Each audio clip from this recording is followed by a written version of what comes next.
Buenas noches, muchísimas gracias por vuestra asistencia a la tercera semana de investigación en la Universidad Ruiz de Montoya.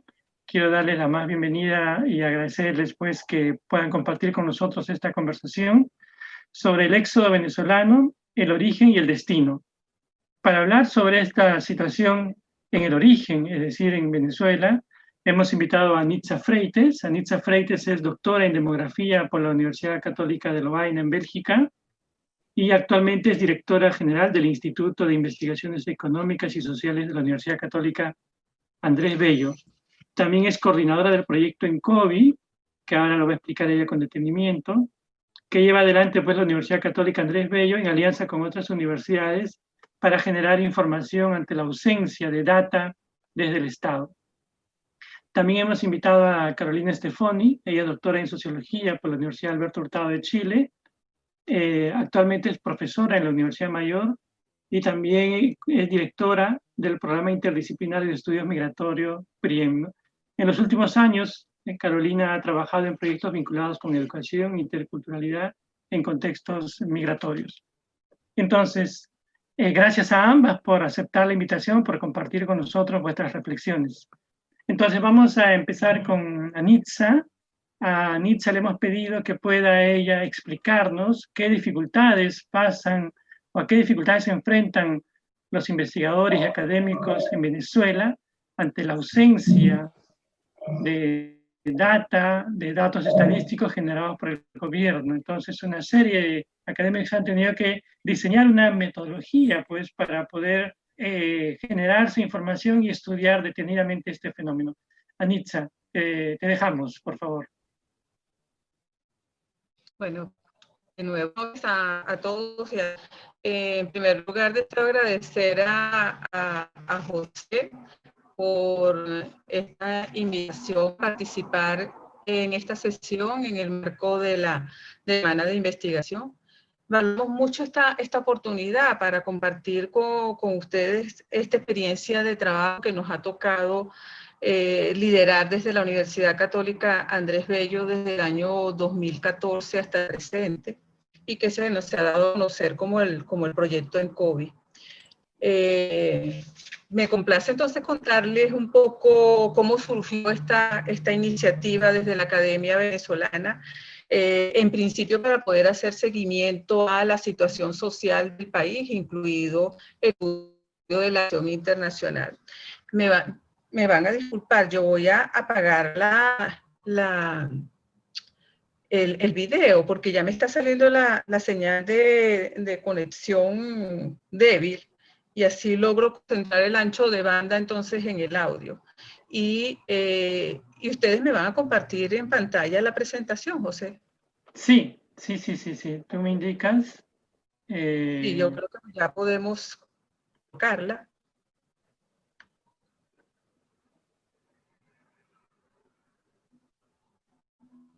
Ya, la tenemos, Anitza. Bien. Podemos en el de la presentación que comentemos un poco por el proyecto, cuáles son nuestros antecedentes de investigación basados en encuestas de gran escala, los principales aspectos metodológicos.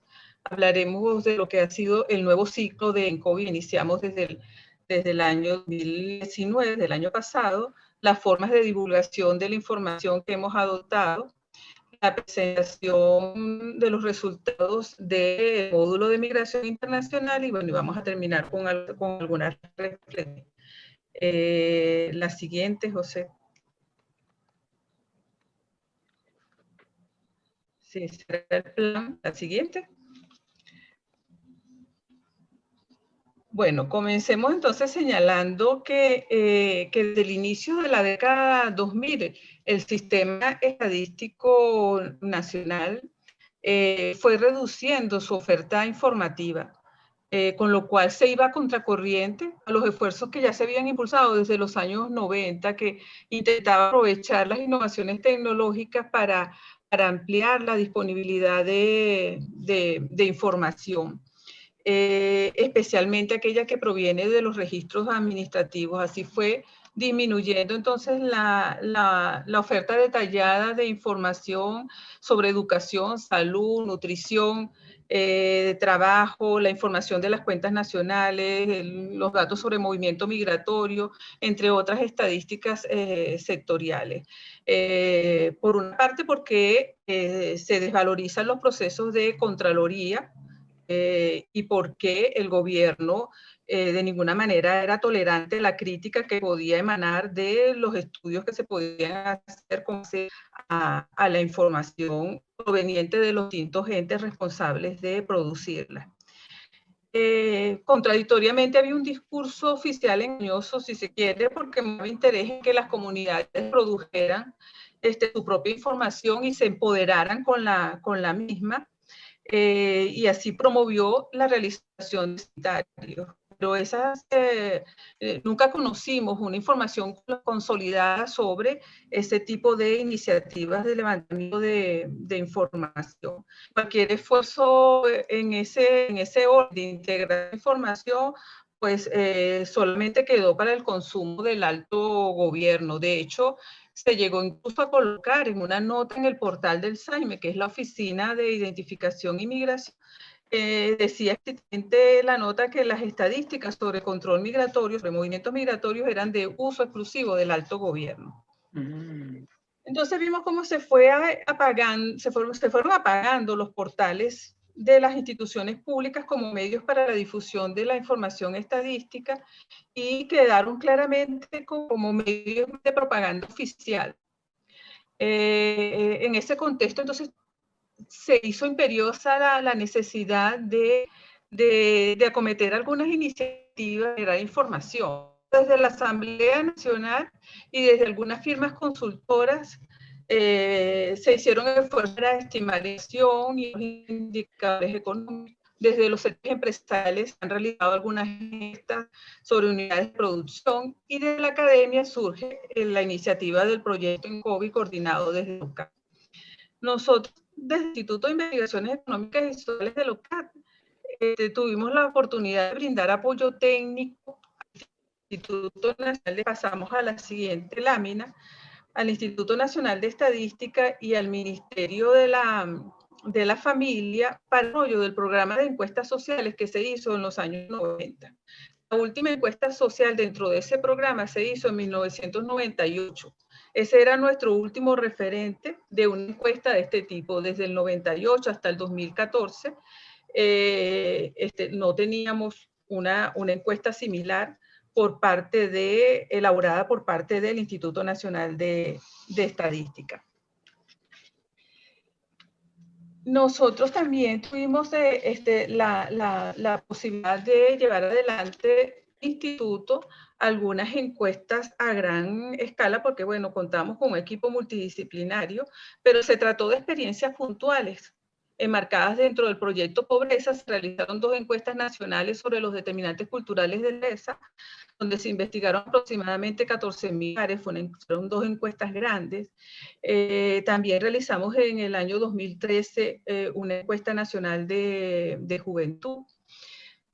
Pero disponerse a levantar una encuesta nacional cada año, eso tiene una connotación diferente. Una cosa es hacerlo un año y después lo hace dentro de 10 años o dentro de 5 años, pero anualmente levantar una encuesta nacional como la ENCOVI ha significado un enorme esfuerzo en un país que ha acumulado un terrible proceso de deterioro del cual las universidades no hemos escapado.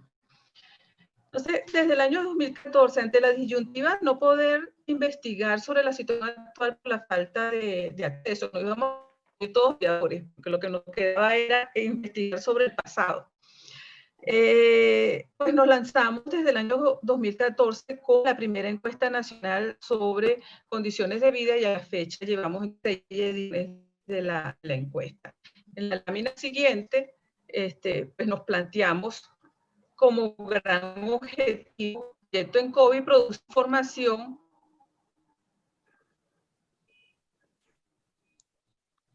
producir información relevante y actual que permita, ¿podemos pasar la siguiente? Sí, a ver un segundito, se me dio. Ahora sí. Producir información relevante y actual que permita conocer las condiciones de vida de la población venezolana y los principales problemas que vulneran sus derechos esenciales.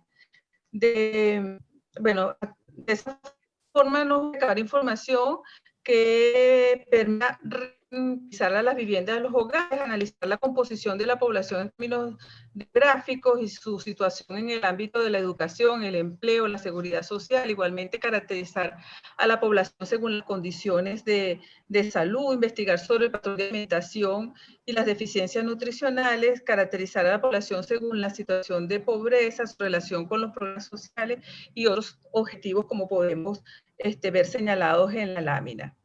La siguiente. La ENCOBI entonces es una investigación basada en el levantamiento de información en los hogares a través del método de revista. Y durante el 2014-2018 nosotros trabajamos con cuestionarios en papel, utilizamos un cuestionario modesto, los recursos eran limitados, de manera que teníamos alrededor de un poco más de un centenar de cuestiones, mayoritariamente preguntas cerradas. En general, la siguiente, mantuvimos esta temática durante el ciclo 2014-2018, hubo pocos de manera que hemos podido tener 5 métodos para actualizar la tendencia en algunos índices que están dando cuenta del impacto social de todo este proceso de deterioro que ha registrado el país en el último tiempo, sobre todo relacionado con indicadores sobre la situación de pobreza, los programas sociales, la cobertura educativa, la situación ocupacional, entre otros aspectos. Pero ya desde el año 2017 incorporamos el tema de la emigración, también incorporamos el tema de la mortalidad en vista de las eficiencias condiciones afectando la sobrevivencia de la población y ante la imposibilidad de acceder al registro de las defunciones anuales de mortalidad. Para la última edición de la ENCOBI se hace un nuevo ciclo, podemos ver en la página siguiente, que buscó mayor disponibilidad de recursos financieros que permitieron costear los cambios que se hicieron.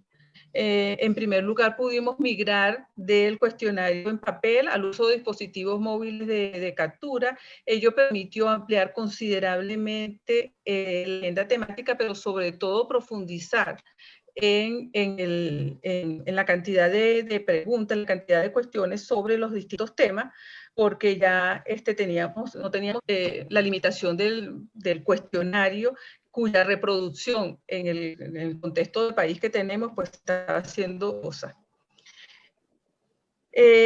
Cambiamos también el método de muestreo. Nosotros, por razones presupuestarias, trabajamos con un muestreo por cuota, carácter no probabilístico, y ahora en la última edición ya trabajamos con un muestreo probabilístico, un diseño muy similar al que suelen usar los institutos nacionales de estadística para encuestas de este tipo. Y el tamaño muestra a 16 lugares. Permitimos la siguiente, pudimos trabajar con una plataforma desarrollada por el Banco Mundial para la captura de información, y eso nos permitió asegurar un trabajo de mejor calidad. La siguiente. De mejor calidad en cuanto a la validación de los datos ingresados en las tablets y la disponibilidad de resultados para el análisis. Contamos además con la cartografía básica digital y fue posible la georreferenciación de los hogares encuestados. De manera que entre el 2019 y el 2014, que iniciamos con este proyecto, pues vemos un cambio cuantitativo en términos del tamaño de la muestra, pero también cualitativo muy, muy importante. En la siguiente lámina podemos ver ese cambio en el tamaño de la muestra. La primera encuesta solamente nos permitía tener indicadores representativos a nivel nacional, ya después del 2016 al 2018 el tamaño de la muestra estaba en el orden de los 6.000 y eso nos permitió no solamente trabajar a nivel nacional, sino también tener información para 4 dominios. Para el 2019-2020 planteamos un tamaño de muestra de 16.000, pero tuvimos que parar en marzo por las medidas de confinamiento y dejamos entonces de encuestar 6.000 hogares que estaban previstos dentro de la muestra. La siguiente.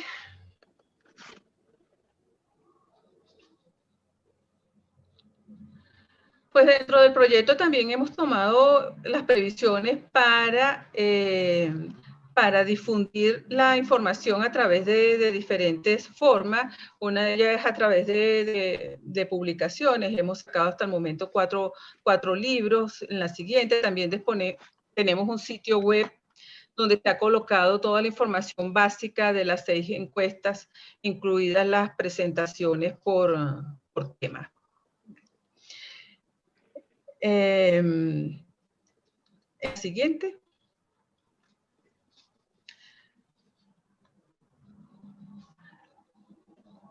Bueno, nos pareció importante dar esta referencia completa al proyecto ENCOVI antes de entrar directamente con el tema de la investigación de la inmigración internacional para que pudiéramos ubicarnos y para poner de relieve que desde una institución académica, bueno, es posible, nosotros no lo creíamos, pero ya después de 6 años no lo creemos, es posible hacer este tipo de esfuerzos que mueven fortalecimiento en el tiempo, particularmente en un contexto adverso como el que vive Venezuela, donde el gobierno nacional, bueno, como ya he señalado, monopoliza la información y a las universidades les ha socavado sus capacidades para llevar adelante sus actividades de investigación.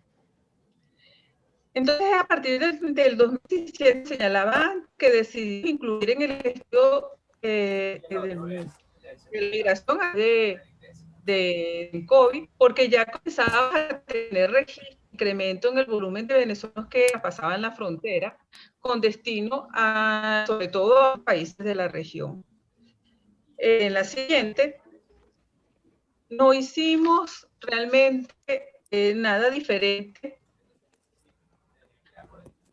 a lo que sabíamos se había hecho en países como México, El Salvador o Guatemala, por mencionar solo algunos ejemplos, donde se investigó la inmigración internacional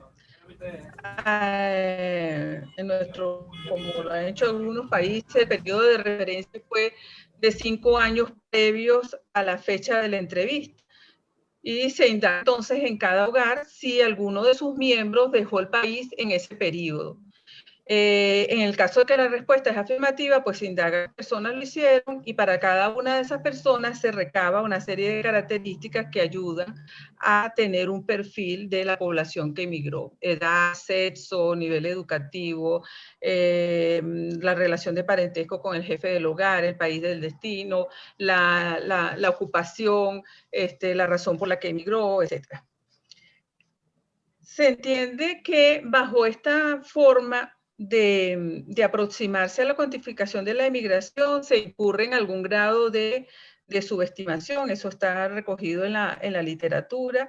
En el caso nuestro ha sido difícil de determinar, pero antes de no tener ninguna información captada desde el lugar de origen, es preferible contar con una información como esta y no quedar con un vacío absoluto de información. En la siguiente.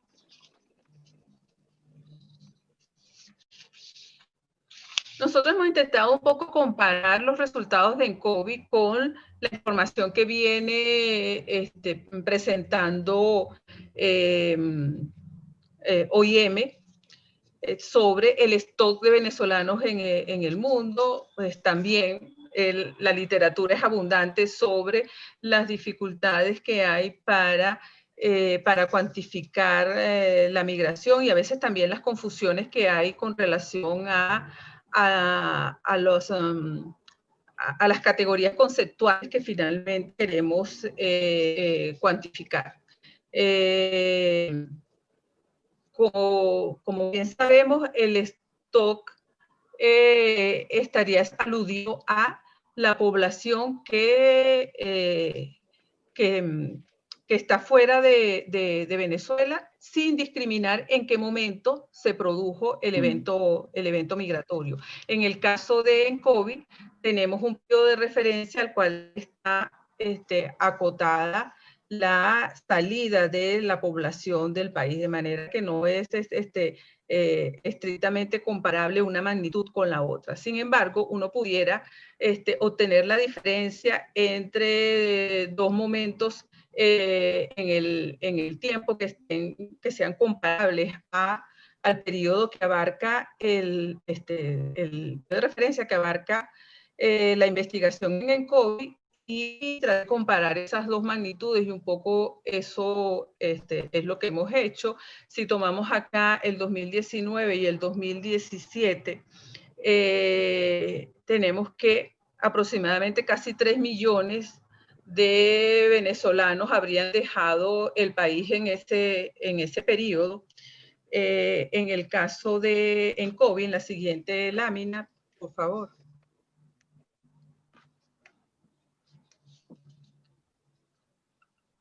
Ah, no, se desconfiguró el título, creo.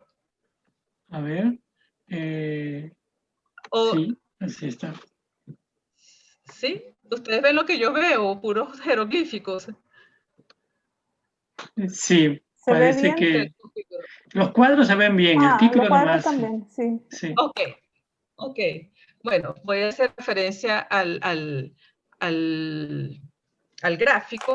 En COVID, la última en COVID, la del 2019, está dando cuenta de 2.360.000 personas emigradas en el periodo 2015-2019, que fueron reportadas en el hogar. Cuando vemos la distribución de esas personas emigradas por el año en que ocurrió la emigración, tenemos que el 85% aproximadamente se produjo entre el 2017 y el 2019. Eso nos daría cuenta como de 2 millones de personas emigradas reportadas en el hogar, que pudiéramos comparar el mismo periodo de las cifras reportadas por OIM, que decíamos que era 3 millones. Si tomamos eso a grosso modo, encontramos que en COVID estaría subestimando en 1 millón el número de emigrantes. No son despreciables esas discrepancias, pero consideramos que aún así es importante seguir intentando investigar la inmigración por esta vía, porque tampoco tenemos cómo evidenciar que la muestra que estamos analizando está sesgada, porque los hogares omitidos son diferentes en su composición a los hogares encuestados. Eso, con los elementos que tenemos, no lo podemos poner en evidencia. Entonces, asumimos que esta muestra todavía nos permite tener información para describir el perfil de los emigrantes, así como para caracterizar a los hogares que reportan miembros emigrados ante la ausencia de otra información que pudiera ser mejor. Vemos que la ENCOVI ha sido sensible pues al crecimiento de la emigración. Las barras que están ahí representadas muestran el crecimiento tanto de las personas reportadas por los hogares como de los hogares con emigrantes internacionales. En la última ENCOVI tenemos 1.600.000 hogares que estuvieron reportando que alguna persona se fue del país. La mayoría de los hogares reporta que la emigración de uno de sus miembros, aunque tenemos un 30% que está reportando que 2 o más miembros han emigrado en el periodo reciente. En la siguiente.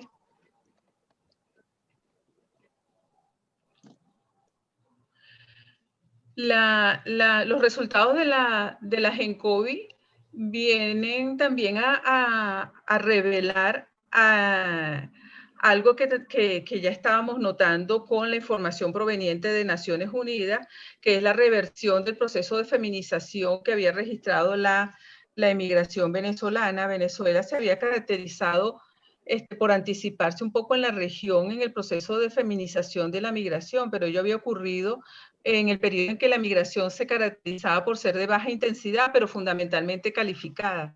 En ese tiempo predominaba la migración femenina sobre la masculina, pero ya los resultados reportados por la ENCOBI 2018 y por la ENCOBI 2019 comienzan a dar cuenta de la reversión de ese proceso y de un claro predominio de los hombres en estos flujos migratorios más recientes. En la siguiente podemos ver que se ha ido fundamentalmente la población joven o adulta joven, casi la mitad de la población que se ha ido en el periodo reciente reportada por las diferentes ENCOBI corresponde a jóvenes de 15 a 29 años. Encontramos también que en la siguiente ha disminuido el nivel de calificación de la población que ha migrado en el periodo más reciente en comparación con lo que ocurría antes del año 2015. La siguiente. Sin embargo, vemos, según los resultados, que uno de cada 3 emigrantes recientes ha alcanzado la enseñanza universitaria o técnica superior. En la siguiente podemos ver que los destinos reportados según los resultados de ENCOBI pues dan cuenta del predominio de la migración intrarregional, siendo Colombia y Perú los principales receptores, como la información de OIM lo ha venido reportando. Cuando también en la siguiente mostramos los resultados de la pregunta ¿por qué dejó el país? Y la principal razón por la que se deja el país es por la búsqueda de empleo o porque consiguió trabajo. Y eso no puede ser de otra manera, porque Venezuela lleva 6 años en caída libre, pues en la contracción económica, una reducción acumulada del PIB que ya asciende a 80% en el periodo de referencia, 2014-2020, 3 años seguidos de proceso hiperinflacionario, el salario mínimo mensual está en el orden de $1, de manera que en ese contexto era de esperar que la respuesta migratoria alcanzara el nivel mostrado. En la siguiente podemos ver que fundamentalmente está relacionado con la composición por edad. Han migrado los hijos de los jefes de hogar. En la siguiente podemos ver que migran fundamentalmente solos, 2 de cada 3 migran solo, y de quienes van acompañados, pues fundamentalmente lo hacen con la pareja o cónyuge y en segundo lugar con los hermanos. Pero hay que considerar también en la lámina que pasamos sobre la razón por la que se migra, que hay cierto incremento en quienes migran por reagrupación familiar. Y creemos que eso se va a ir reflejando. Reagrupación familiar un 2% y ahora ya tenemos casi un 6%. Eso se va a ir incrementando en la medida que esta migración se va a ir estabilizando en los lugares de destino, porque, y sobre eso volveremos más adelante, pues no hay expectativas de que la situación en Venezuela mejore y que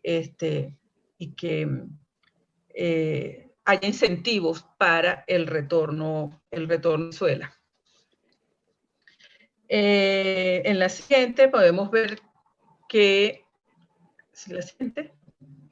ha crecido, podemos ver que ha crecido el porcentaje, la anterior.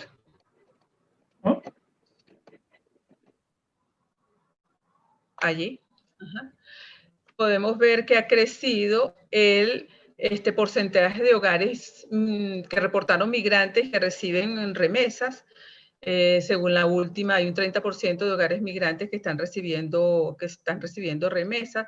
Si consideramos del total de los hogares, hay un 10%, o sea, que tengan migrantes o no los tengan, hay un 10% de ese total de hogares que reciben remesas. Hemos visto, cuando vemos el perfil de los perceptores de esa remesa, está aumentando los adultos, la participación de los adultos mayores que reportan, que son perceptores de las remesas reportadas en ese hogar. La siguiente. También vemos que en el último año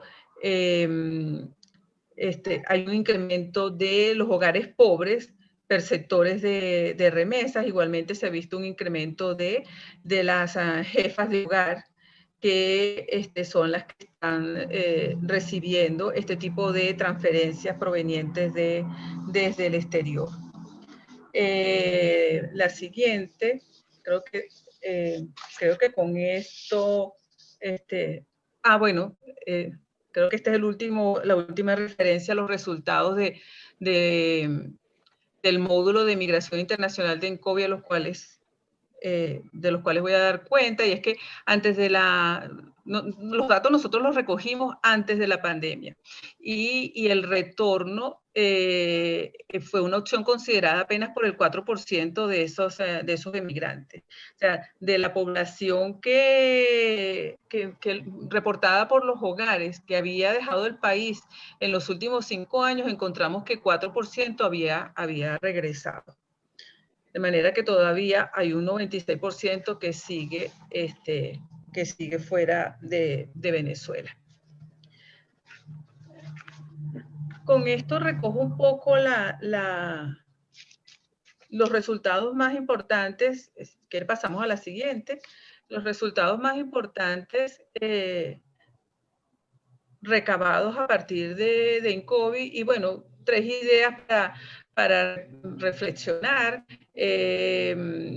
La pérdida, como señalaba antes, de casi 1 millón de personas por año entre 2017 y 2019, pues es un hecho que claramente ha tenido impacto en la reducción del volumen de población en el país. Realmente que nosotros estamos, por otra parte, analizando las consecuencias demográficas y económicas a lo interno de esta salida de población. En términos demográficos, hay un claro envejecimiento de la población, hay cambios importantes en la configuración de los hogares, y bueno, sobre todos estos aspectos hay necesidad de profundizar en los análisis. Como señalaba antes, la razón principal de esa migración forzada ha sido la búsqueda de empleo. No hay garantías por parte del gobierno nacional para el ejercicio del derecho al trabajo. Un país que ha tenido una contracción económica de la magnitud que ha registrado Venezuela, pues bueno, lo que la última ENCOVI recogió es que tenemos niveles de participación económica más bajos, una pobreza generalizada. El 95% de la población de los hogares no genera ingresos suficientes para cubrir las necesidades básicas, y si nos referimos a las necesidades de alimentación, pues tenemos un 76% de población en situación de hogares en situación de pobreza extrema. Quiere decir que no se perciben ingresos suficientes para cubrir la canasta alimentaria. Se han registrado algunos flujos de retorno en esta etapa de pandemia, pero ya de nuevo también se está volviendo a verificar salidas a través de la frontera por pasos indebidos. de manera que, porque la situación en el país, en términos relativos a los lugares de destino, puede estar bastante peor.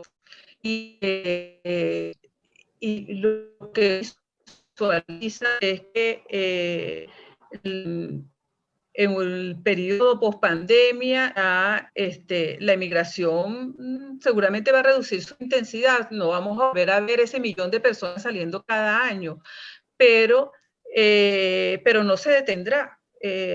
Mientras que los migrantes de Venezuela, los potenciales migrantes, perciban que su sobrevivencia no está garantizada en Venezuela y que los países vecinos consigan sortear mejor esta crisis, pues el flujo migratorio va a persistir. Así es como miramos las cosas desde aquí.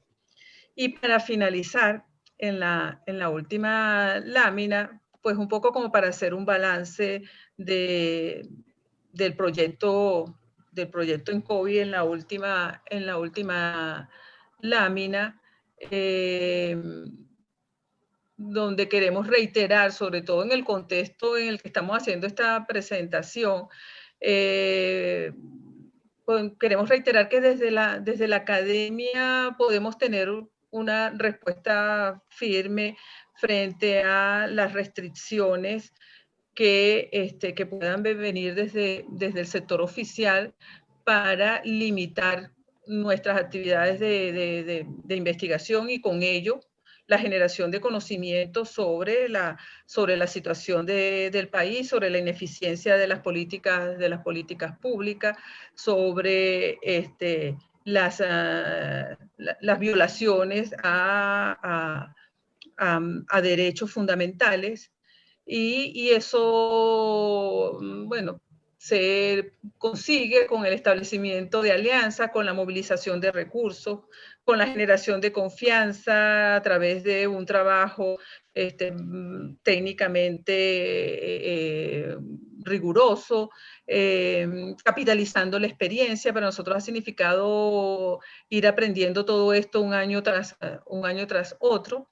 De manera que en este momento nos encontramos, bueno, produciendo información en forma oportuna y pertinente que es de uso a nivel nacional y también internacional. Son muchos los informes de Naciones Unidas que se están haciendo con base a la información de ENCOVI. Pensamos que habría sido de nosotros si no hubiésemos tomado esa iniciativa en el año 2014, pues habría ahí como un vacío, un espacio negro en cuanto a la evolución de la situación del país en este último tiempo. Y bueno, en términos de lo que significa el estudio de la migración, seguimos tratando de mejorar el monitoreo de los hogares según la condición migratoria y el tema de las remesas, que también en el país ha sido difícil capturarlo por la diversidad de mecanismos a través de los cuales las remesas llegan, porque no llegan en forma directa, llegan a través de terceros que realizan transferencias en el exterior y se reciben entonces transferencias en cuentas en bolívares. Y todo eso habría que capturar esos procesos con más preguntas. Y eso pues lo estamos mejorando para la siguiente ENCOVI que ya estaríamos levantando a partir de enero próximo. Bueno, yo lo voy a dejar hasta aquí. Muchas gracias, Anitza. Muchísimas gracias por tu presentación. Doy paso de inmediato a Carolina y al final haremos unos comentarios, pero doy paso de inmediato a Carolina. Carolina. Bien, muchas gracias Anitza. Súper interesante todo el proyecto y todo el trabajo que han venido haciendo en la recopilación de información, y efectivamente uno ve toda esa producción de información en los informes internacionales y es la fuente que uno muchas veces recurre, ¿no? Así que todas mis felicitaciones y reconocimiento. Lo que yo voy a presentar es desde un poco una mirada desde los países, de uno de los países de destino, que es el caso de Chile, al proceso migratorio venezolano, y es a partir de un proyecto que estamos partiendo, este es el primer año, que se llama Rutas y Trayectorias de Migrantes Venezolanos a lo largo de América del Sur. Entonces son algunas reflexiones preliminares que han surgido a partir de este proyecto, que tiene por objetivo poder identificar las rutas que se vienen dibujando y estableciendo a lo largo de América del Sur a partir del cierre o las dificultades que empiezan a poner los países, ¿no? Ecuador, Perú, Chile, al flujo y al ingreso de los migrantes. Entonces, estudiar un poco cómo esas trayectorias van respondiendo a las políticas de mayor control y de cierre que ponen los países, y cuál es la otra parte, digamos, el desarrollo de las industrias migratorias y cómo van asociadas a eso, ¿no? Que tiene que ver con toda la infraestructura que aparece y que muchas veces es legal e ilegal, ¿no? Se mezclan ahí las dos cosas, que posibilita la movilidad de las personas. Entonces, cómo se gestiona también toda esa movilidad desde esta industria migratoria que va desde los coyotes, como digo, el sistema de coyotaje, hasta personas que suben en el auto sin necesidad de cobrar, o incluso organizaciones humanitarias, ¿no? que prestan ayuda.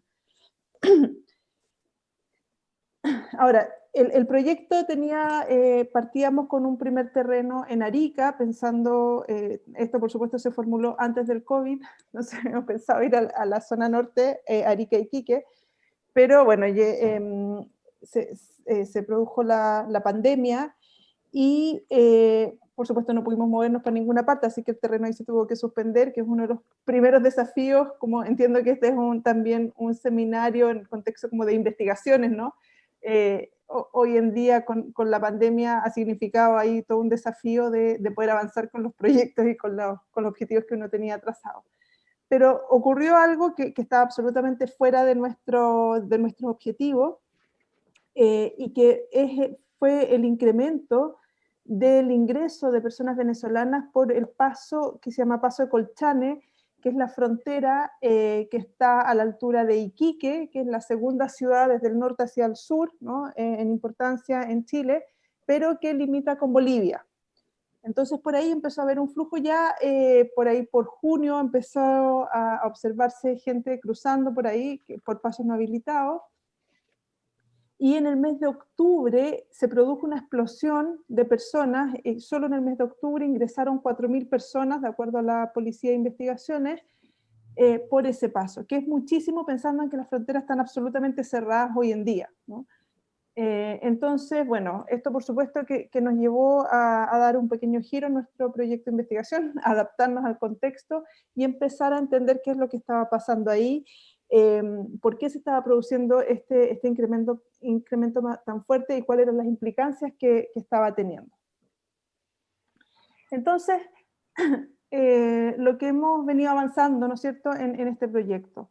Por una parte, vemos que para abordar la migración venezolana es necesario tener muy en consideración lo que estaba diciendo Anitza, ¿no? De los cambios que se van produciendo en términos sociodemográficos, de quienes salen, la caracterización sociodemográfica de las personas que van saliendo, por una parte, que cambia a lo largo de los años, ¿no? De estos últimos 10 años, que es un dinamismo interesante, pero también cómo se van incorporando los nuevos destinos, los nuevos lugares, las nuevas formas de ingresar a los distintos países, cómo van cambiando también las políticas de los países, ¿no? En el caso de Chile, desde 2018, cuando Sebastián Piñera, el actual presidente, va a Venezuela y hace una suerte como de invitación, ¿no es cierto?, a la población venezolana que estaba ahí, y diciendo que Chile los iba a recibir con los brazos abiertos, a hoy día una política muchísimo más restrictiva y de cierre de fronteras. Ahí también vemos entonces una variación y cambios importantes.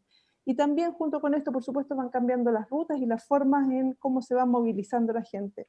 Entonces, un primer desafío para la investigación y que esto me imagino es compartido por todos los que estamos haciendo investigación en América Latina y en América del Sur en relación con la migración venezolana, es entender todas estas dinámicas y transformaciones, ¿no? Entonces, cómo ir adaptando los dispositivos. Yo en general trabajo con metodologías cualitativas, pero que logren dar cuenta también de esas múltiples variaciones que existen, porque muchas veces uno saca una fotografía, pero esa fotografía 2 años después va a ser muy distinta. Entonces, poder tener en cuenta esto cuando nos aproximamos al trabajo de campo. Por otra parte, otro de los desafíos es, y que es una condición de ahora, es la situación de la pandemia y cómo esto va afectando también la movilidad de las personas. Y acá aparecen elementos que son, me parece, tremendamente significativos y que nos ayudan a entender cuál es la relación en el fondo, cuáles son las implicancias de entender este fenómeno como movimientos de personas, ¿no? Movimientos que sale de lo que es quizás los enfoques más clásicos de la migración laboral, que hemos hecho y se han realizado muchísimos estudios en América Latina sobre migración laboral, la migración peruana hacia Chile, qué sé yo, la migración boliviana hacia Argentina, que están bajo un patrón más o menos estándar en términos migratorios, ¿no? El caso de Venezuela nos desafía estas categorías más clásicas y nos plantea entonces, en términos de, y la irrupción del COVID lo visibiliza mucho mejor, creo, lo que significa esto en términos de movilidad y las dificultades a esa movilidad que hoy día la migración venezolana enfrenta. Y que por una parte son, claro, uno dice, el COVID ha impuesto, ¿no es cierto?, una serie de restricciones a esa movilidad, pero antes del COVID ya venían produciéndose una serie de medidas que apuntaban precisamente a controlar estos movimientos, a reducirlos, en muchos casos a imposibilitarlos, ¿no? Y un tercer desafío, si uno quiere, para la investigación es la vinculación y la emergencia de este tipo de movimiento que nos presenta la migración venezolana, el desafío que tiene eso para las políticas migratorias, ¿no? Un poco respondiendo a la pregunta que planteaba José al inicio.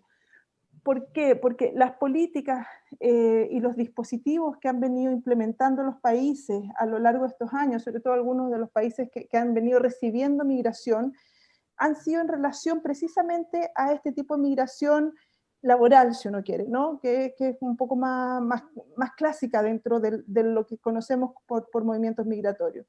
Y entonces las preocupaciones y los temas de las políticas migratorias han sido y tienen que ver con, por una parte, por supuesto, el control de las fronteras, el control de ese movimiento, pero por otra, más fuerte, es el proceso de inserción de las poblaciones migrantes en las distintas sociedades de llegada, ¿no? Entonces, ¿cómo se facilita o cómo se dificulta la inserción? ¿Cómo se reproduce la discriminación? ¿Cómo se empiezan a generar procesos de racialización respecto a determinados grupos, ¿no? Y las exclusiones sociales, laborales y económicas y también urbanas, urbanísticas y en vivienda que se producen con determinados grupos, ¿no? Pero la migración venezolana, al plantearse como una situación particular y distinta, desafía también este enfoque y todo lo que se ha venido desarrollando en términos de política migratoria, ¿no? Y lo que observamos hoy día es precisamente cómo se aborda y qué tipo de respuestas se requieren para abordar a un grupo humano que pareciera estar en un constante movimiento, o por lo menos con una movilidad mayor a lo largo de su historia que los movimientos más clásicos y tradicionales. ¿A qué me refiero con esto? Y por eso la pandemia, digamos, lo visibiliza de una manera dramática. Cuando señalaba el ingreso que se está produciendo por la frontera norte, Chile-Bolivia, hemos estado haciendo varias entrevistas a informantes claves y actores y a gente que están ahí trabajando con la población venezolana, y lo que nos indican es que la mayoría de ellos había estado ya un tiempo en Perú, ¿no? Incluso hasta un año o más de un año, pero muchos también muchos meses. Lo mismo en Ecuador y lo mismo en Bolivia. Entonces, lo que ocurre es que en esos países la situación de la pandemia, por supuesto, los deja en una situación mucho más precaria. Son personas y familias, núcleos familiares que estaban empezando a insertarse dentro de esas sociedades, ¿no? Y el desempleo producto de la pandemia y las pocas prestaciones sociales que reciben por parte de los estados generan, digamos, una situación de extrema fragilidad, y que eso, sumado con la discriminación y la xenofobia que se empieza a producir en muchas de las ciudades donde está la población venezolana, los empuja de alguna manera a buscar otras alternativas. Y acá me hace mucho sentido lo que planteaba Anitza, porque cuando entran por Bolivia, prácticamente todos dicen que tienen un familiar en la zona sur de Santiago, ¿no? Centro-sur. Y la misma policía, en conjunto con algunas organizaciones sociales, quisieron testear esto y entonces tomaron una muestra, unos 300 casos, y contactaron a las personas que ellos decían, ¿no es cierto?, que lo iban a recibir. Y en absolutamente todos los casos era así, era cierto. O sea, esto tiene que ver con un proceso de reunificación familiar, en un sentido entendiendo la familia, en un sentido también más amplio, ¿no? Pero hay un proceso de reunificación familiar. Entonces, las personas cuando buscan salir producto de la mayor vulnerabilidad que nos deja el COVID, utilizan y recurren, digamos, a sus redes familiares para buscar un tercer lugar o incluso un segundo, un tercero, un cuarto lugar de destino. Entonces, esa movilidad a lo largo de los países de la región desafía en términos de política de inserción social, ¿no? ¿Qué pasa, por ejemplo, cosas como puntuales, con la escolarización de los niños? ¿Cómo se trasladan, ¿no?, todo lo que tiene que ver con los grados cursados, etcétera, de un país a otro? Para eso no tenemos hoy día niveles de integración suficiente o de coordinación suficiente entre los países de la región que están recibiendo la migración para poder abordar estas continuidades en estas movilidades más constantes que se produce respecto de la población venezolana. Lo mismo en temas de salud, por ejemplo, cómo se traslada toda la información médica, las fichas clínicas de las personas que vienen con alguna enfermedad, ¿no? Para saber, y entonces cuando llegan a Chile, para saber cuál es el tratamiento, no solamente que estaba teniendo en Venezuela, sino que tuvo probablemente en Ecuador o en Perú. Entonces ahí se pierde mucho más la información de la persona y queda, por supuesto, en una situación mucho más compleja y más desventajosa.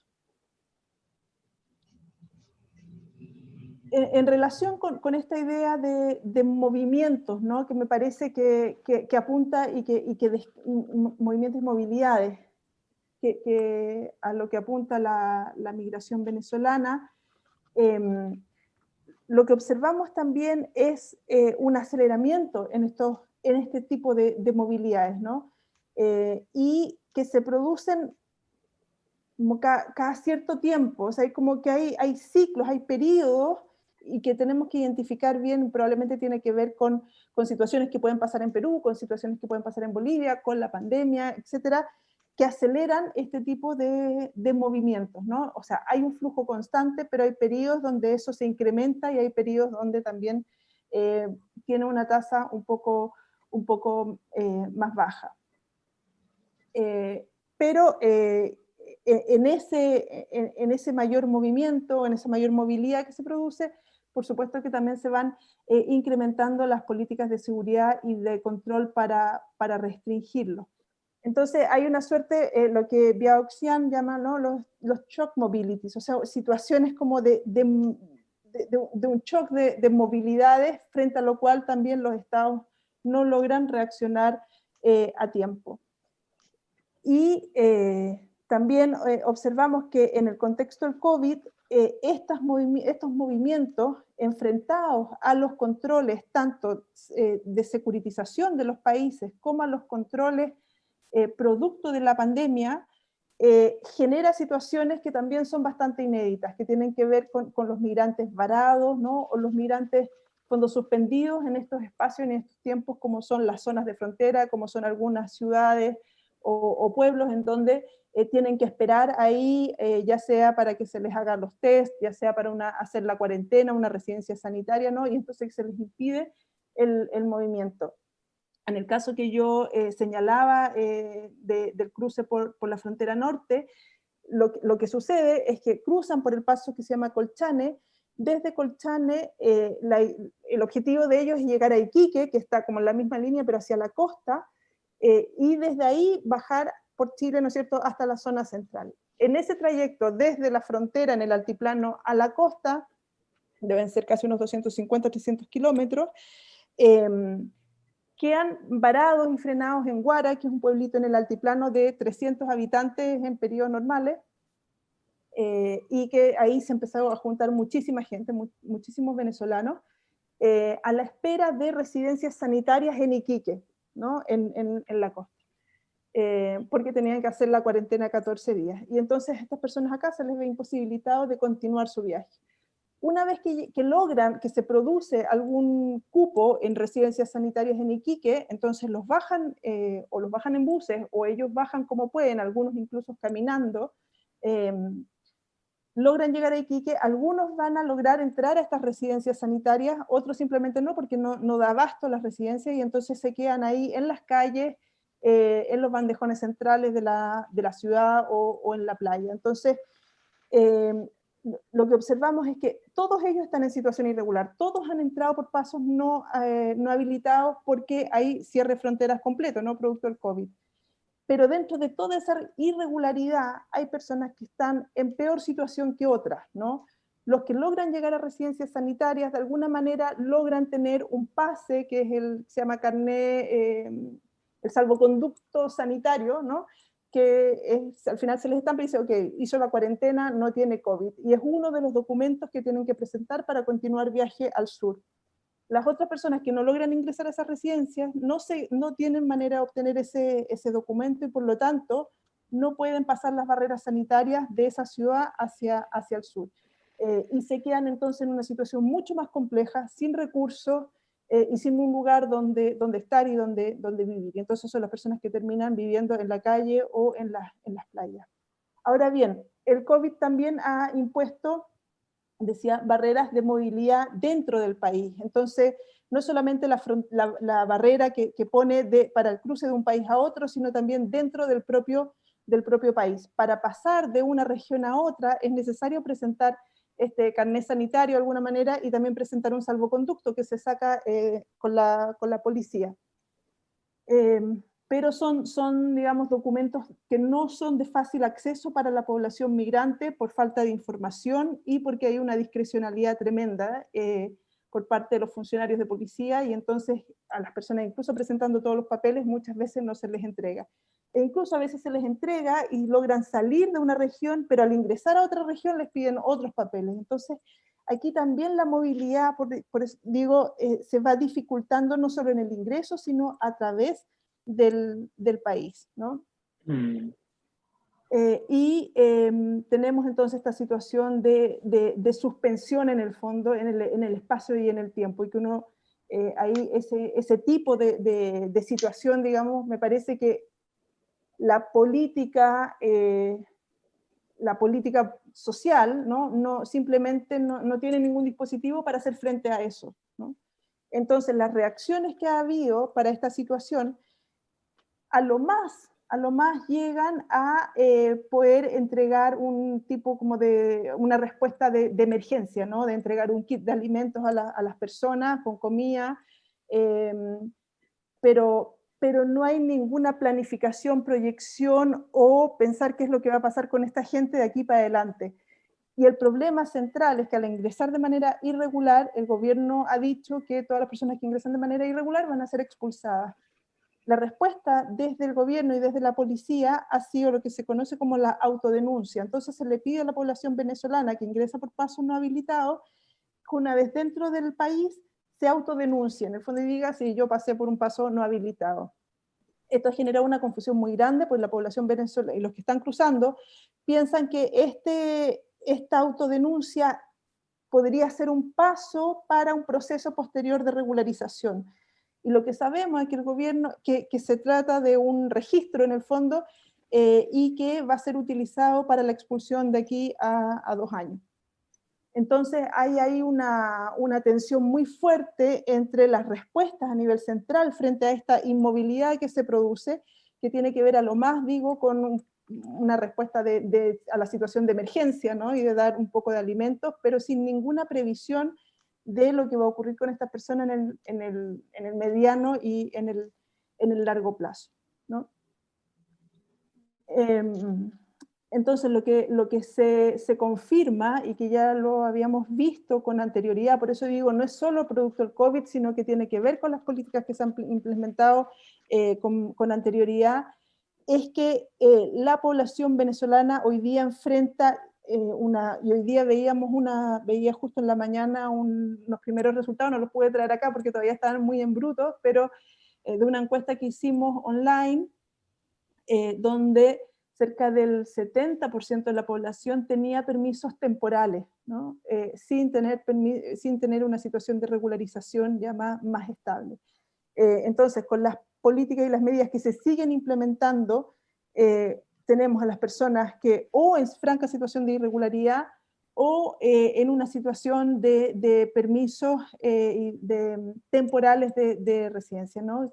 Y que eso no termina por resolverse. Y esto ha generado un problema dramático para efectos de enfrentar la pandemia, porque muchas de las personas, entonces, la gran mayoría de los migrantes no tienen lo que en Chile es el RUT, que es el número de identificación, y que sin ese número de identificación no se logra y no se puede acceder a las prestaciones sociales que ha entregado el Estado para el COVID, ¿no? No hay acceso a las cajas de alimentos, no hay acceso a los bonos, no hay acceso a ninguna de los beneficios que se han entregado. Entonces quedan a merced un poco de las gestiones y de las ayudas que puedan entregar algunas organizaciones sociales. Y esto, lamentablemente, vemos que se repite, o sea, ha sido la política que se ha implementado, y con esta situación de ingresos por paso no habilitado, vuelve a reiterarse, y de manera todavía más grave y más cruda, ¿no? Entonces, observamos también que toda esta situación del COVID, las formas de ingreso y la situación en la que está quedando la población, viene a transforma un poco las representaciones que habíamos observado de la migración venezolana hasta antes de la pandemia. Si hasta antes de la pandemia las representaciones estaban asociadas eran representaciones negativas, bueno, al principio no, antes del 2018, 2017, no eran necesariamente negativas, era una migración nueva que venía llegando, y después con la ida, digamos, de Piñera hacia Venezuela, hay una lectura más política, ¿no? de la migración venezolana, y bueno, Chile ha estado bien politizado el último tiempo, entonces también la representación de la migración venezolana para algunos era personas que vienen escapando, ¿no es cierto?, de la dictadura, para otros eran chavistas que vienen aquí a incendiar Santiago junto con los de la primera línea que estaban ahí, ¿no es cierto?, en el centro de Santiago. Estaban como las dos versiones. Esa, digamos, construcción política viene operando ya hace un tiempo. Y eso en paralelo con la representación de problemas sociales en el fondo, ¿no? De personas y que pasa con todos los grupos migrantes, que se quedan con los empleos de los chilenos o que viven en situación de pobreza, de hacinamiento, etcétera, ¿no? Como la representación de un problema social. A eso se suma otra representación que tiene que ver con la criminalización y la criminalización a partir del uso de la irregularidad, de la ilegalidad también que está instalada desde el discurso público y discurso mediático, ¿no? Entonces como una amenaza para la seguridad nacional. Y con el COVID se agrega o irrumpe en el fondo la representación de riesgo sanitario, entonces el migrante como un factor de riesgo. Ahora, es interesante que este factor de riesgo aparece más asociado a la migración venezolana, porque la migración venezolana, de nuevo, es la que se moviliza, ¿no? es la que está en constante movimiento entre una ciudad y otra, es la que está entrando por pasos no habilitados. No así la migración peruana que hay en Chile o la migración colombiana, que ya tienen más tiempo y que están más asentados. De alguna manera, el riesgo sanitario que se le induce a la población migrante está asociado mucho más fuertemente a la población venezolana. Y creemos que eso es producto precisamente de este movimiento, ¿no? Entonces, esto como que el virus viaja junto con el movimiento. Entonces, como la pandemia impone 1, 2, 3 momias y que nadie se puede mover, ¿no? Entonces, quienes se mueven son factores en el fondo de posibles contagios y de posible riesgo, y esto ha afectado entonces con más fuerza esta representación a la población venezolana.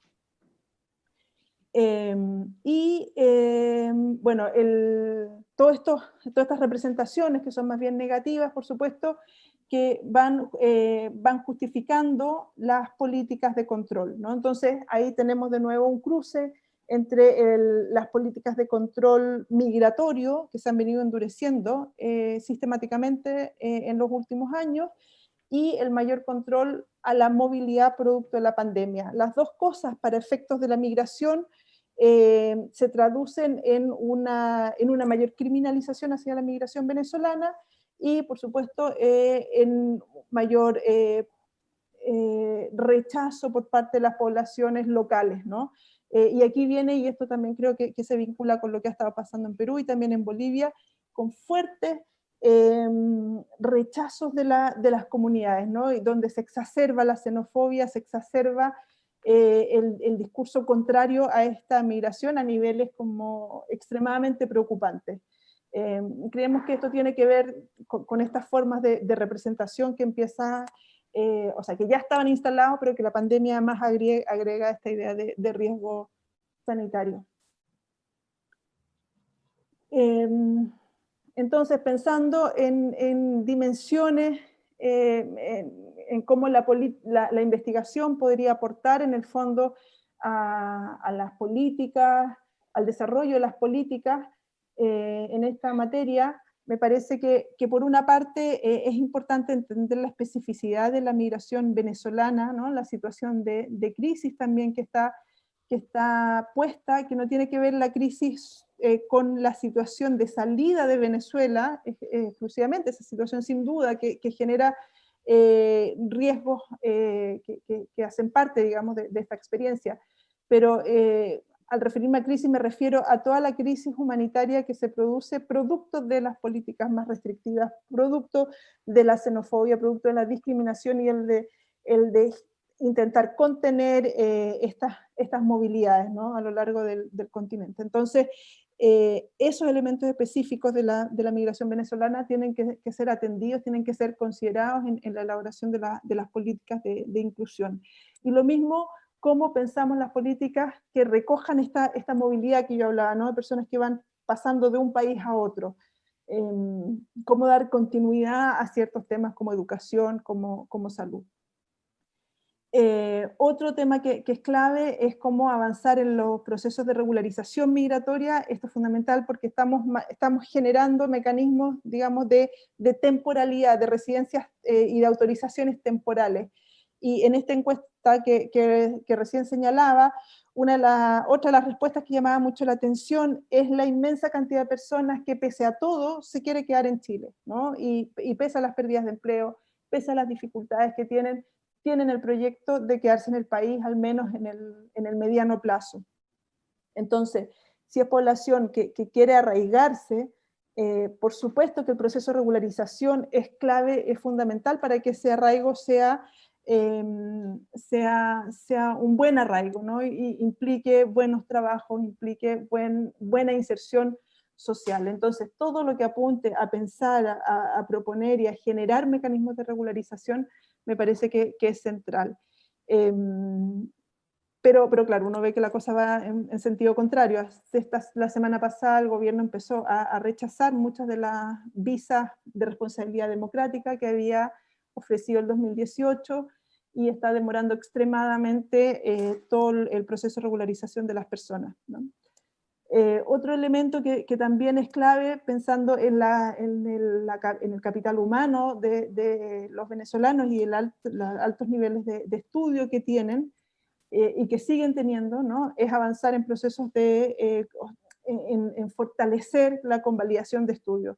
En la encuesta que mencionaba veíamos que un número muy alto, cerca también del 70% de personas, buscaba o quería tener algún tipo de emprendimiento como trabajo. Y ciertamente el emprendimiento es una opción, ¿no? Con todos los riesgos que sabemos que eso implica. Pero también sabemos que la mayor cantidad, o sea, un porcentaje también muy alto de personas con altos niveles de calificaciones está trabajando en empleos muy precarios y que no requieren ningún tipo de calificación. Entonces, esa distancia entre el recurso humano que tengo y el tipo de trabajo que estoy haciendo, sin duda que genera una sensación de frustración, y entonces el emprendimiento podría estar apareciendo como un plan B en el fondo, ¿no? Como una posibilidad de hacer algo mejor del trabajo que estoy haciendo en estos momentos. Entonces, está bien, por supuesto, si la gente quiere desarrollar algún tipo de emprendimiento, es necesario dar todos los apoyos en esa línea, pero también la convalidación de estudios, de modo que las personas con toda la calificación que tienen puedan insertarse de acuerdo a ese nivel de calificación.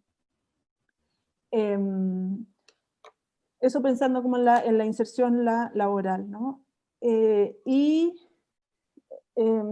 términos como de desafíos a la investigación y a la investigación cualitativa en los países de destino, pienso que es muy desafiante esta idea, ¿no? como el objeto de estudio, el objeto de investigación, que es tremendamente móvil y que es tremendamente dinámico. Entonces también creo que hay en términos de desafío es cómo nos ajustamos, cómo entendemos, cómo vamos leyendo todas esas transformaciones y esos cambios. Y un desafío particular que nos aparece en nuestro proyecto y que lo hemos estado conversando es las consideraciones éticas frente a todo lo que significa la situación de todas estas trayectorias que empiezan a aparecer como muy fuertes, ¿no? Como experiencias muy fuertes, sobre todo cuando hay coyotaje, cuando hay robos, cuando hay violencia. Entonces, sin duda que es importante documentarlo y poder ponerlo en discusión, pero también nos enfrentamos a, como investigadores, hasta dónde en el fondo podemos avanzar con temas que son tan difíciles para las propias personas migrantes, ¿no? De recordar, muchos llegan en estado de shock después de caminar por el desierto, en fin, cómo rescatamos ahí, cómo avanzamos ahí con esos temas. Eso lo dejo ahí para que podamos tener unos minutitos para conversar. Muchas gracias, Carolina, por tu participación, por las ideas que nos has compartido. Antes de hacer yo un resumen de las dos presentaciones, me gustaría saber si hay algún comentario o pregunta de los participantes. Si no, pues nada, pasamos ya a un último momento.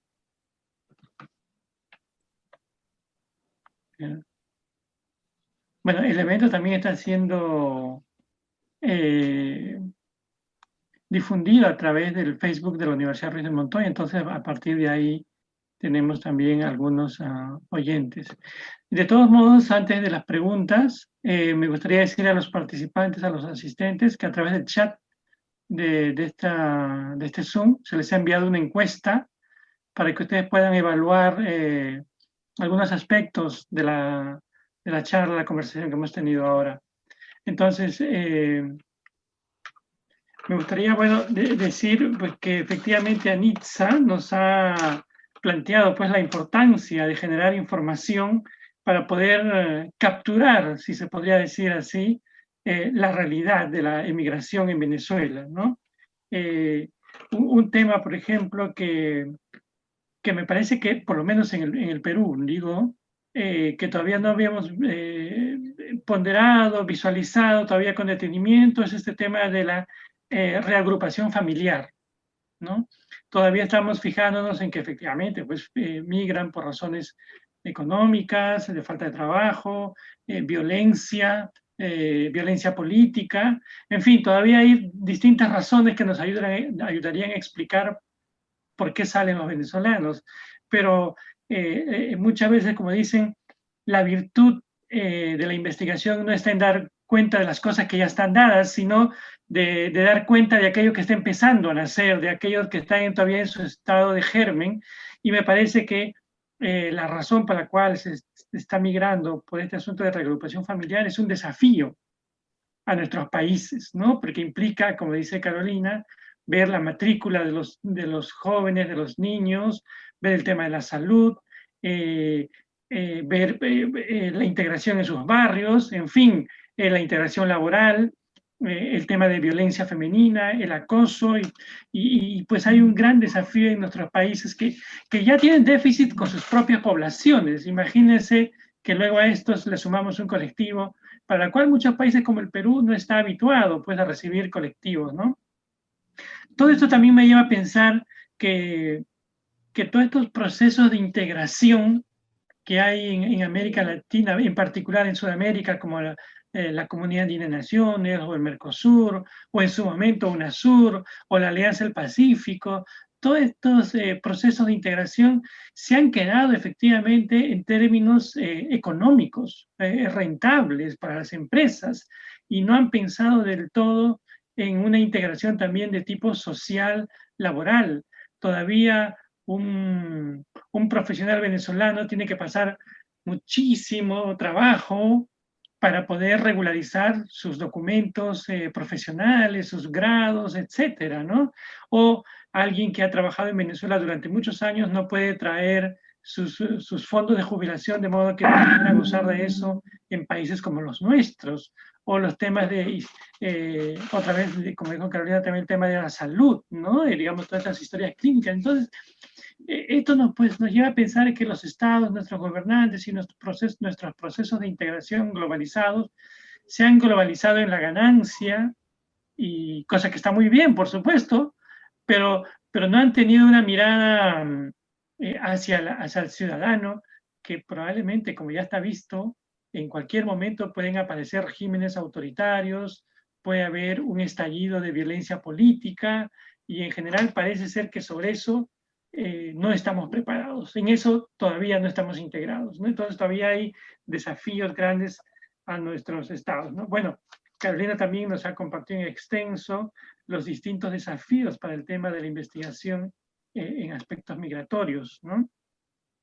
Sobre este tema de la situación de la pandemia, esta situación sobre el empleo, que se acusa pues al venezolano de quitar empleo, sea en Chile o sea en Perú, es exactamente el mismo estigma, o el aumento de la criminalidad, el aumento de la delincuencia.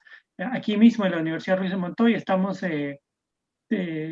casi concluyendo una investigación sobre esta idea en que se busca asociar deliberadamente migración y criminalidad, ¿no? Y hasta algunas autoridades han dado ya un perfil de lo que debería ser un delincuente venezolano, ¿no?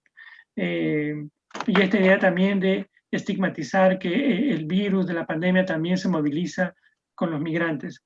En fin, creo que hay muchas ideas. Vamos a tomar. Quien quiera pues puede también solicitarnos la grabación de estas dos conferencias que nos han brindado Anitza y Carolina, y con gusto se las podríamos alcanzar. Pues no me queda más que agradecerles, que primero completen me comentan las personas que han organizado esta mesa, que hay que llenar esta encuesta, porque bueno, todo esto sirve pues para ir mejorando los procesos, etcétera, ¿no? Y nada, solo me queda agradecerles muchísimo a Nitza y a Carolina por su amabilidad, su sapiencia para comunicarnos todos estos temas vinculados a la migración que afecta a todos los países latinoamericanos en particular, y por supuesto a muchos países del norte. Finalmente, para terminar, me indican que hay que prender las cámaras para podernos tomar una foto. Espera, José, porque había dos ¿Sí? preguntas en el chat. Ya no logré ver, ya no logré ver. A ver, muy duro todo el contexto en Venezuela, parece un callejón sin salida. Qué gran trabajo del proyecto en COVID y la importancia del censo en un país para detectar las carencias. Pero ¿cómo usar la información para revertir la situación? ¿Podemos hablar de esperanza en algún plazo? Y hay otra pregunta, comentario. Mi pregunta es la siguiente: ¿qué es considerando como asilo político según la legislación chilena. ¿Cómo se da este proceso? ¿A qué es considerado, perdón, como asilo político? Entonces, tenemos una para Nitza y una para Carolina, y luego de eso empezaríamos con la parte final ya para la foto de rigor. Entonces, a Nitza te dejamos, y Sí. luego tú, Carolina. Qué bueno que se haya formulado esa pregunta porque me da la posibilidad de mencionar un proyecto en el que estamos trabajando en la universidad, enmarcado dentro del proyecto en COVID, que tiene que ver con el uso de la información por parte de las organizaciones sociales. La universidad lanzó hace 2 semanas una campaña que se llama Reseteate, a través de la cual están desarrollando una serie de foros con la presentación de resultados de COVID que hemos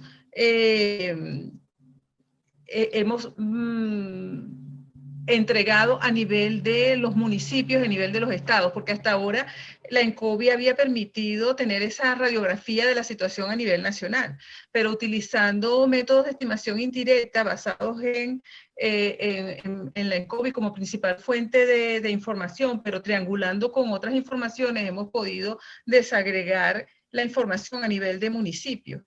Entonces estamos realizando foros, talleres para ayudar a las comunidades a hacer diagnóstico social con esa fuente de información, y hay un portal donde está toda la información colocada que se llama INSOENCOVI. Tenemos 85 indicadores sociales colocados a nivel de los 335 municipios del país. Se están entonces brindando herramientas para ayudar a la preparación de diagnósticos y para la identificación con las propias comunidades de áreas de intervención.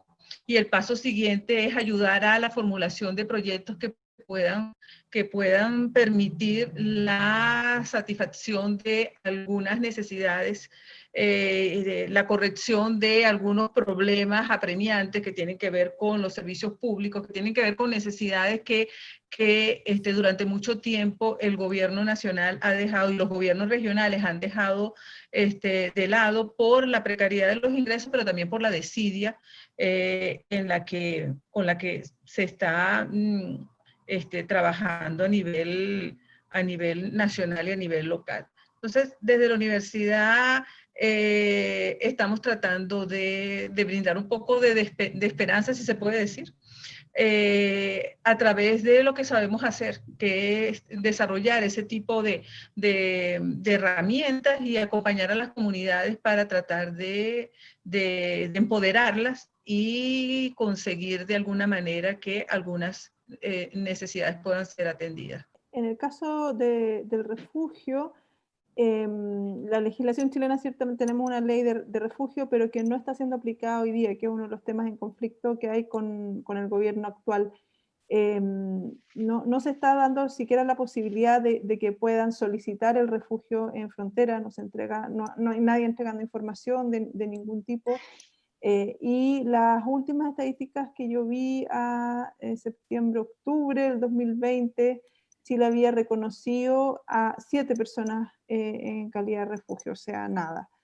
Entonces, la verdad es que ese proceso como reconocimiento en el fondo y protección de los derechos humanos no está siendo aplicado.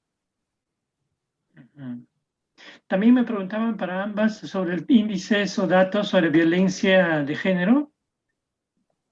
Sí. Sí, ¿cuál es la situación de violencia de género? ¿Qué data tienen sobre eso? ¿Cómo registran? Para Nitza y para Carolina me preguntaban esto. En nuestro caso, no llevamos registros a través de ENCOVI de situaciones de violencia de género. En todo este tiempo no hemos incluido ese tema dentro de la agenda de ENCOVI. Gracias, Nitza. En el caso de Chile, bueno, ahí no hay estudios todavía tan amplios que puedan dar cuenta. Lo que sí nosotros hemos detectado son en el contexto del COVID, la situación de las mujeres migrantes, y aquí venezolanas y no venezolanas, o sea, en general mujeres con hijos, solas con hogares monoparentales con hijos, son las personas que están teniendo mayor problema, ¿no? para poder sobrevivir y subsistir, obviamente porque además hay menos redes sociales, entonces no hay con quién dejar a los hijos, no se puede salir a trabajar. Entonces la situación de las mujeres con hijos en este contexto son las que más mal, digamos, lo están pasando. Ahora, en el ingreso por pasos no habilitados, hay registros de situaciones de violencia de género dentro de las propias comunidades de migrantes, en los lugares en que quedan, ¿no es cierto? Y también denuncias por parte de algunos funcionarios de violencia de género, y eso está siguiendo ahí como el camino. Lo que es muy preocupante es que es el caso de los niños y niñas no acompañados, que se ha visto un incremento de esta situación en este caso que yo estaba relatando, y las dificultades por falta de documentos, por pérdida de documentos, etcétera, para probar en el fondo que el padre o la madre son efectivamente el padre o la madre. Entonces en muchos casos también se ha separado a los niños, se les ha mandado al Servicio Nacional de Menores, y se ha registrado ingresos de niños y niñas, un incremento fuerte de niños y niñas no acompañados. Gracias. Bueno, acá en Perú hemos hecho un estudio sobre el tema de la inclusión laboral de venezolanos y venezolanas. Se hizo una encuesta a 1.600 migrantes y más del 90% de las mujeres venezolanas manifestaban haber sufrido acoso en su centro laboral, ¿no? Intentos de violación, acoso sexual, propuestas de carácter sexual, comentarios no solicitados sobre su apariencia, y en fin, una situación gravísima que afecta, por supuesto, la dignidad de cualquier persona, y en particular de una migración en situación de vulnerabilidad, ¿no? Bueno, pues nada, muchísimas gracias a Nitza y a Carolina por compartir. Les estoy muy agradecido en nombre de la universidad.